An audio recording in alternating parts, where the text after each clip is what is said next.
if x income is 20% more than that of y, x रो income जदि y रो 20% अधिका है तो what percentage y is income less than x बुझी पाले कथाटा जदि x रो इनकम y रो इनकम रु 20% अधिक है तो y रो इनकम x रो केते लेस बोलछि माने परसेंटेज रे कोन बोलछि तो देखमा हमें 20% पहला इटा देखि दो 20% के काना लेक्सन 1/5 1/5 देखो इना काना कहछि x income is 20% more than that of y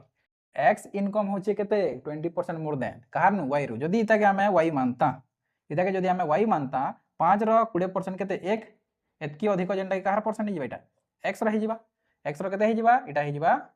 6 5 3 मिसे देले 6 तो x रहि गला इटा 6 बुझी पाले तो क्वेश्चन कहै छै what percentage y is income less than x y रो इनकम केते परसेंट लेस देन x ठारू केते कम 1 कम का ठानु x ठारू तो 1 इने लिखि देबे 1/6 काना हेसी 16 2/3% देखो तो ऑप्शन बी रे अछि हमर आंसर 16 1/3% लिखि देबे ना 16 2/3% हेसी 1/6